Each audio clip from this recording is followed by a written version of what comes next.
नमस्कार, मैं हूं संजय शर्मा। आप देख रहे हैं 4 PM न्यूज नेटवर्क। 72 घंटे पहले हमने कहा था स्वामी प्रसाद मौर्य बाय बाय करने वाले हैं और बाय बाय हो गई। ओपी राजभर में ऑफिस में आए थे 2 दिन पहले और मुझसे उन्होंने कहा कि 1 दर्जन पिछड़ी जाति के बड़े नेता, आधे दर्जन से ज़्यादा कैबिनेट मिनिस्टर और 2 दर्जन से ज़्यादा विधायक बीजेपी छोड़कर अखिलेश यादव के यहाँ जा रहे हैं, उनसे संपर्क में हैं। तब मुझे उनकी बात पर ज़्यादा यकीन इतनी बड़ी संख्या में नहीं हुआ था। मुझे ये तो पता था कि स्वामी प्रसाद मौर्य जा रहे हैं, दारा सिंह चौहान जा रहे हैं, धर्म सिंह सैनी की बात हो गई है। हालांकि दारा सिंह चौहान और धर्म सिंह सैनी ने खंडन किया, हम नहीं जा रहे, लेकिन मेरे को पता है कि बहुत जल्दी ये लोग शिफ्ट हो रहे हैं। अखिलेश यादव ने भी ये संकेत दिए हैं कि रोज रोज एक बड़े नेता को एक साथ ना करा के अलग अलग कराया जाए। उसकी स्ट्रेटेजी में ये होता है कि जब आप एक साथ करा लेते हैं तो एक दिन खबर बनती है। एक मंत्री गया, उस दिन खबर चली, दूसरा मंत्री गया, उसके दूसरे दिन खबर चली। इस तरह आप खबरों में बने रहते हैं। कम से कम अखिलेश यादव ने मोदी जी से यह आइडिया सीख लिया है। बहुत बदले बदले नजर आने लगे हैं अखिलेश यादव। लेकिन आज मेरे पास एक नाम को लेकर बहुत बड़े सारे फोन आए। सब जानना चाहती थी कि क्या प्रयागराज की सांसद रीता बहुगुणा जोशी भी बीजेपी को टाटा बाय बाय करने वाली है। अब बताइए मैं कैसे बता देता। लेकिन ये बात सही है कि समाजवादी पार्टी में बहुत चर्चा है और रीता बहुगुणा जोशी के समर्थकों में भी कहीं ना कहीं चर्चा है कि रीता बहुगुणा जोशी भी बहुत जल्दी समाजवादी पार्टी को ज्वाइन कर सकती हैं। अब लोग कहेंगे कि वो सांसद हैं, बीजेपी की केंद्र में सरकार है, जरूरत क्या है। लेकिन हजूर जरूरत तब होती है जब लगता है आदमी को कि राज्य में सरकार बनने जा रही है, और अगर सरकार में भागीदारी होती है तो एक बड़ी हैसियत होती है। रीता बहुगुणा को बड़ी उम्मीद थी कि केंद्र में मोदी जी मंत्री बनाएंगे, मगर मोदी जी ने मंत्री नहीं बनाया। एक उपेक्षित हैं, सांसद हैं, सांसद की बहुत ज़्यादा हैसियत मोदी सरकार में कम से कम मोदी जी के प्रधानमंत्री रहते तो होती नहीं है। तो बहुत कयासबाजी थी कि रीता बहुगुणा जोशी भी क्या सपा में आ जाएंगी। ब्राह्मणों के बड़े बड़े चेहरे लगातार सपा में शामिल हो रहे हैं। पिछले 1 महीने में 17 बड़े चर्चित नाम बीजेपी छोड़कर समाजवादी पार्टी में जा चुके हैं। अब आप इससे अंदाजा लगाइए कि कोई नेता, बड़ा नेता पार्टी क्यों छोड़ता है। एक कहावत कही जाती है ना, डूबते जहाज से सबसे पहले चूहे भागते हैं। और अभी मैं डिबेट में था, उसमें बहुत तार्किक बात सामने आई कि 2-3 लोगों से आप अंदाजा लगा लीजिएगा कि चुनाव में हो क्या रहा है, किधर जा रहे हैं।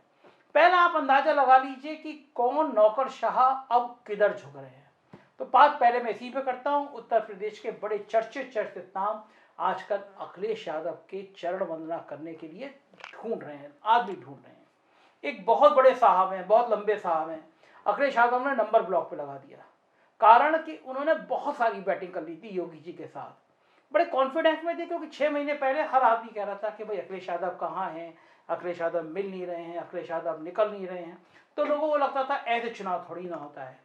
मगर अखिलेश यादव ने जिस तरह पिछड़ी जातियों का व्यू रचना की, उसने सबके पसीने छुड़ा दिए। अखिलेश यादव ने दिखा दिया कि राजनीति कैसे, कब और किस तरह करनी चाहिए। अब पिछड़ी जाति, ब्राह्मण, इस तरह की गोलबंदी अखिलेश यादव के खेमे में होनी शुरू हुई है, तो बीजेपी में भगदड़ शुरू होना स्वाभाविक है। सबसे बड़ी बात यह है कि भारतीय जनता पार्टी के विधायकों को यह परेशानी है, अभी तक संकेत नहीं मिल रहा है कि उनको चुनाव लड़ना कहां से है, कौन सी जगह से लड़ेंगे। टिकटों में खींचतान जारी है। योगी आदित्यनाथ को बहुत ज्यादा साइडलाइन करने की प्लानिंग है।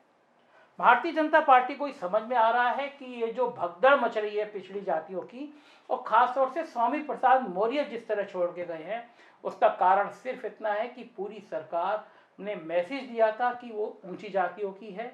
योगी आदित्यनाथ के ऊपर जो ठाकुरवाद के आरोप लगे हैं, उसने पूरी भाजपा की सोशल इंजीनियरिंग को तहस नहस कर दिया है। सबसे बड़ी बात यह कि 2014 के आप पहले देखेंगे तो सुनील बंसल और अमित शाह की आत्महत्या सुनील बंसल, और सुनील बंसल को मैंने व्यक्तिगत तौर से देखा है। संघ की जो कार्यशैली होती है, प्रत्येक व्यक्ति से संवाद करना, घर में जाना, मेहनत करना, काम करना, लोगों की बात करना, ये सुनील बंसल ने बहुत अच्छी तरह निभाया है। 2012-13 के आसपास जब उन्होंने काम शुरू किया तो कोई कल्पना नहीं कर सकता था कि 2014 में सुनील बंसल की और संगठन की मेहनत बीजेपी में तूफान ला देगी कि लोग सोच नहीं पाएंगे ये हुआ क्या। सुनील बंसल ने पूरा संगठन खड़ा किया, तैयार की, लेकिन जब योगी आदित्यनाथ आ गए तो उन्होंने दिल्ली दरबार के ही उन नेताओं के पर कतरने शुरू किए जो मोदी और अमित शाह के करीबी थे। ऐसे तमाम लोगों को मैं जानता हूं जो योगी आदित्यनाथ के बहुत करीबी थे, लेकिन सुनील बंसल के खिलाफ एक अभियान चला रहे थे।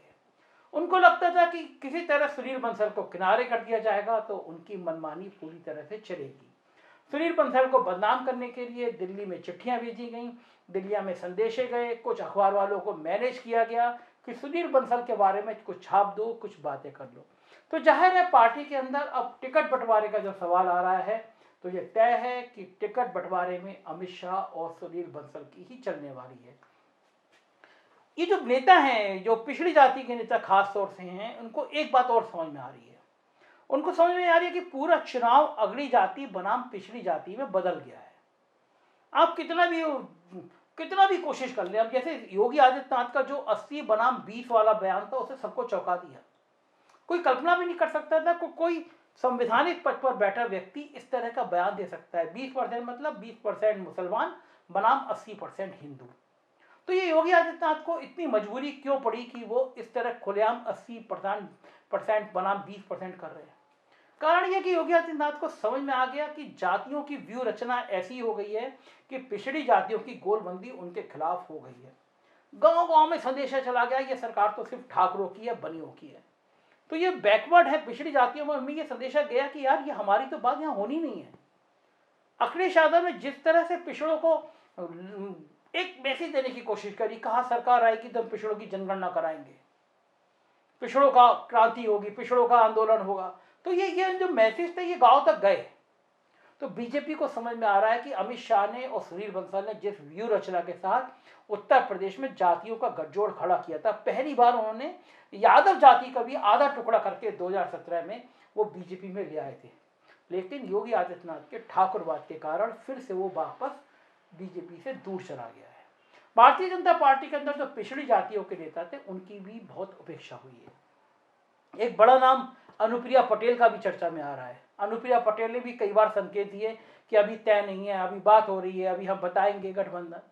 हालांकि वो सेंटर में मिनिस्टर हैं तो इतना आसान छोड़ना नहीं है। लेकिन अनुप्रिया पटेल की पार्टी के एक विधायक मेरे दफ्तर आए, चौधरी साहब सिद्धार्थनगर से थे, बहुत तेज तर्रार नेता है, कुर्मी जाति के हैं, और उन्होंने मेरे दफ्तर में आके जो जो बातें कहीं योगी सरकार पर हमला बोला उसने मुझे हैरान कर दिया।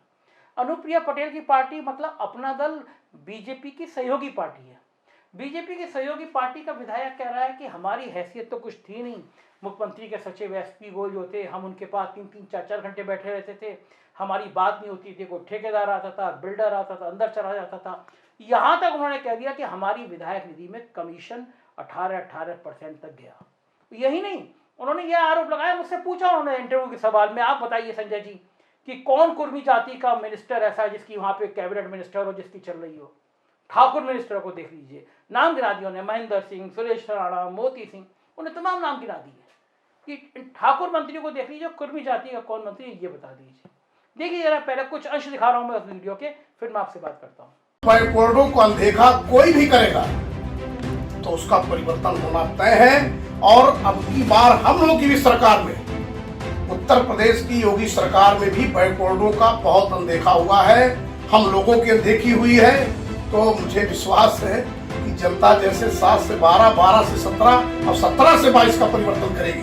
18% कमीशन आपके विधायक के लिए कटता है। हाँ। इसका रेशियो क्या होता है, किसको जाता है, कितना जाता है? अब ये तो अपने बांटते होंगे सब अधिकारी लोग। आपको बताइए, आप 15 साल से मैं मेरे पास बता दो, मेरे पास ब्यूरोक्रेट्स एकदम हावी है इस सरकार में। कौन ब्यूरोक्रेट हावी? जो बड़े अफसर बैठे हुए हैं, कौन नाम बताइए? ऊपर से नीचे से। सबसे बड़ा तो पंचम तल पे आपके लोक भवन में जो एसपी गोयल एसीएस है, वो तो पता नहीं सरकार को पूरा व्यवस्था बनाने के लिए है, सबका कुछ कराने के लिए है। मेरा बस चले, मैं तो कई बार सोचा उसके खिलाफ वही लोग भवनों में बैठ जाऊं मैं। एसपी गोयल मतलब मिलता नहीं, आदमी फोन करो उठाकर पहले नंबर तो ये बता दो आप विधायक कितना पैसा मुख्यमंत्री के पास है कोई नेता बीजेपी का, चल करके मेरे साथ जरा घूम ले, विजिट कर ले, किस काम चाहता है वो, जहां 100% सचिवालय कहते वो कि शौचालय सेचुरेट हो गया है। सरकार तो ही नहीं हुई है, इसलिए आप देख नहीं रहे हैं प्रधानमंत्री और मंत्री और भाजपा के कद्दावर नेता बिल्कुल डेरा डाले, कोई राम जन्मभूमि घूम रहा है, कोई काशी घूम रहा है, कोई चारों धाम में घूम रहा है। मतलब जैसे लगता है सारा वोट वहीं पड़ा हुआ है, बाकी सब खाने में मर रहे हैं। किसानों का खान नहीं तोड़ने की कोई पूछने वाला नहीं है, किसान महंगाई को लेकर परेशान है।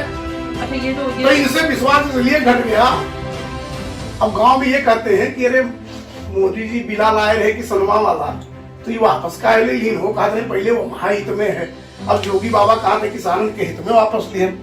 तो हम लोग ये कह रहे हैं कि वो न किसानों के हित में था, न नौजवानों के हित में था, वो हित में था अडानी की, अंबानी की। सुना आपने। अब मुझे बताइए कि आप रूलिंग पार्टी है, बीजेपी रूलिंग पार्टी है, उसकी सहयोगी दल अपना दल, उसका विधायक कह रहा है कि भाई कुर्मी जाति का विधायक है, वो कह रहा है पिछड़े नाराज हैं। आप सोचो, अगर वो कुर्मी जाति का मैसेज, ये संदेश दे रहा है, इसका मतलब कुर्मी जाति भी आपसे नाराज है, जाट नाराज हैं, गुर्जर नाराज हैं, मौर्य चले गए आज, कुर्मी आपसे नाराज हैं, कुशवाहा आपसे नाराज है, तो आप करेंगे क्या?